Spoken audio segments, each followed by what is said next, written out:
I gave the bottom one last scrub before we left. Those are all the little critters that were on the boat and now are on me. I think there's one in my ear.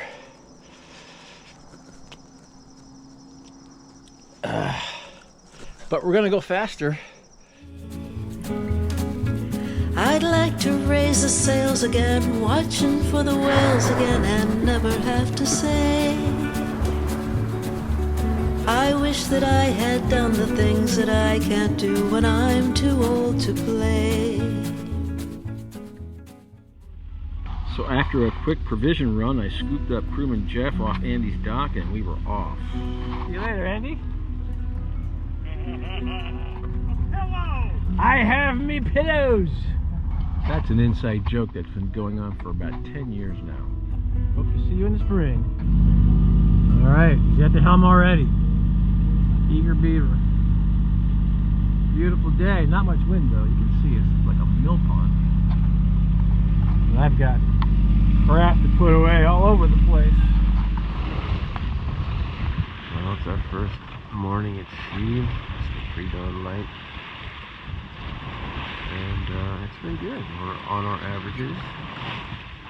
Headed for the top of the elbow, as I call it, where the Gulf Stream takes a turn to the southeast. We're going to try to ride that conveyor belt to the southeast. We were able to shut the engine off at around midnight after motoring for 6 hours. Geoff has arrived on watch. That means I can go to sleep. Woohoo! You look like a big stop sign over there. Okay, you have the helm, number one. Yes! I'm back awake. It's been my outfit all night. Geoff's looking very spiffy in his gill outfit. Look at that, spectacular. Hey, and where's Andy? Where's Andy? Where's Andy? He's not here. We're trailing our 100-foot of line here. And then we've got a slip knot here, and the line goes down. So if you pull yourself back to the boat, you pull the ladder down and get back on the boat. Another device we're using is this Solas Guardian wristwatch-like device that works by sending an alarm should this get more than 100 feet away from the boat. An alarm goes off in your phone with the app or on the base station. And so on a two-person watch, if one person's asleep, the other person goes over the side and misses that rope, this alarm goes off, the person wakes up, stops the boat, or even turns around. And so it's just another layer of safety. And it was a gift from my brother, Jamie, who's also a sailor. Thank you, Jamie, very much. I appreciate that, and we are using it. Cheers.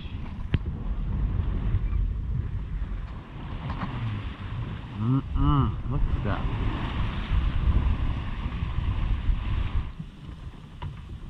So we've got some underway cooking here. Gonna make some egg burritos. Garden fresh thyme.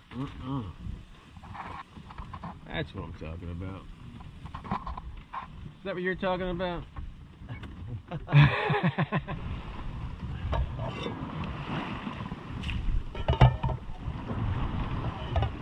We only have so much fresh water on board, so why waste a quart of it washing this pot when we can just stick it in the ocean?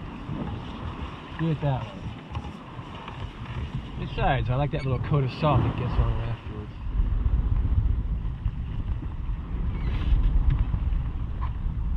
Geoff has been regaling me with climbing stories. He's apparently quite the climber. Climbed El Capitan. When I was young. How old are you now? 52. 52. Still young. Well, the night comes too early around here, and it's a long overnight again. It gets cold. should hit the stream tomorrow, so it should get warmer. Looking forward to that. Geoff is getting ready for the night. Yeah. Now, for you non-sailors, red light does not affect your night vision, which is why we use red at night. You can see what you're doing, but then go out in the dark and your night vision is not wrecked by a bright white light.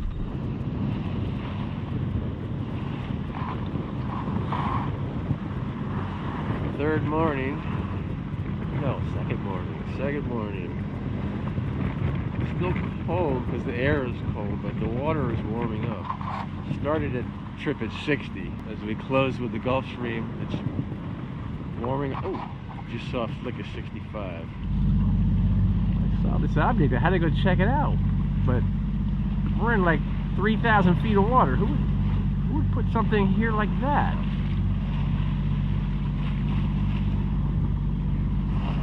All right.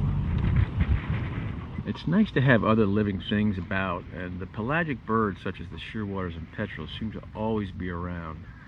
Some seem interested in the disturbed water behind the boat. They live their entire lives out here, coming ashore only to breed. Hey, love, how are you? The most joyful moments at sea for me are when the weather and conditions are good and Ralph, the self-steering gear, has the tiller. Then you are free to potter about and do anything you like or nothing at all. And then when you work at your site, tell us when you find Bermuda. That is science. Nice. Your first site. My first sight. Now you have to do your first reduction. Okay, teach. I'm missing this.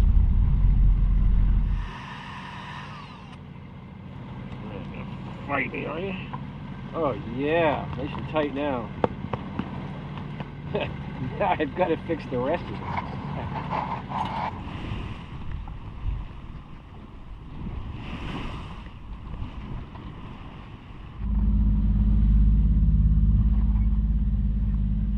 Having a windless night.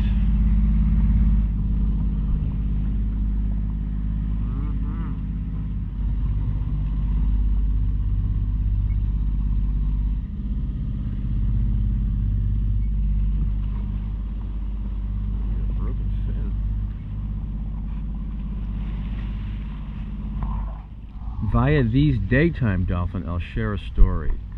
I was so glad Geoff got to see a rare and beautiful sight. Dolphins in the black of night swimming through phosphorescence so thick that it makes their bodies appear to be glowing green like a giant firefly. To see the effect in movies captures your interest. To see it with your own eyes captures your heart and soul. Geoff was extremely moved by it, and I'm glad to say I know the feeling. This quiet moment with the moon turned out to be the marker for the end of the fun and easy part of the trip. A thunderstorm formed to windward of us, and for a while I thought I could outrun it, but quickly saw that it was going to overtake us, so I turned around and motored the other way, hoping I could get around the back side of it, which I could see. It took about an hour and a half, but it actually worked, and as we rounded the back side, it was this big bulbous cloud just spitting lightning out all over the place. It was also about then that I said, "Geoff, you're up. I'm going to bed." And he said, "What?" I said, "Sink or swim, buddy. I'm going to bed." And he took over, looked at the little scrap of horizon he could still see to the side of the storm and aimed for it. It all seemed to close in on him, and he called it the Tunnel of Doom, which he stuck with and eventually emerged from and did a great job with it. So, nice one, Geoff. It was also about this time that the north wind kicked in. We'd heard about this from Ron, who was working weather for us ashore, and it went from a gentle breeze to strong, just like that. Real sloppy stuff. Sadly, waves never look like anything on film. If you think it looks bad now, try it in the dark. No fun. Chuckling now, but you're right. Trying to follow my heading. You have to stare at the compass, and you just get punchy after a while staring at that damn thing. Yeah. Here you can like take a glance away. And We couldn't video all the you know, moving the furling line to the winch to try to, you know, reef the jib, which was too big. It's, you know, down to storm jib size jib, but we had it out a little bigger than that. It was too much. Oh boy. Anyway, my turn to go on watch.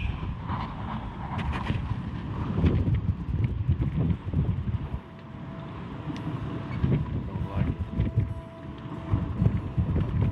Don't like it. The beginnings of concern about reaching Bermuda began with the forecast, which had ever higher winds and waves, all from the wrong directions. Then we began getting texts from people who know how to sail, saying, "We're concerned about you guys. Are you going to be okay? We're praying for you guys. You might think about going somewhere else. It's getting bad out there," etc., etc., etc. So it really snowballed. And then word of Tropical Storm Martin popped up. That sort of was it for me. So we called it, and it was a bitter pill. So we bailed on Bermuda, and we're waiting to hear now what the weather is ahead of us on our new heading, going west for a bit. Whether we ride this out and make it south, or we have to go west and make landfall, we don't know yet. Time will tell. But this has turned into a real party. Don't have much to say. Staying focused on my Yeah, heading. he needs to pay attention because there's a very narrow little window of comfort right there.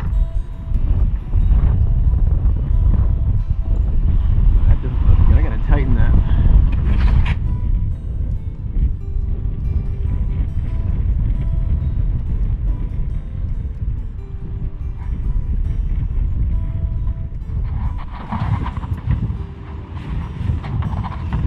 So we've just jibed over the jib, and as the wind veers more east, we'll get going more west. Another factor that may not be readily apparent is that this boat, while capable, is no Hans Christian, Hylas, or other heavily built blue water boat. I've sailed it a long time and I feel I know its limitations, and those conditions would exceed it. Secondly, Bermuda is surrounded by reefs, and you have to negotiate a narrow, mile-long cut through those reefs to enter St. George. A cakewalk on a nice day, and not so much in 35 knots of wind and quartering big surf. So I'll leave you with a calming bit of music and video from Muriel, her song Perseid.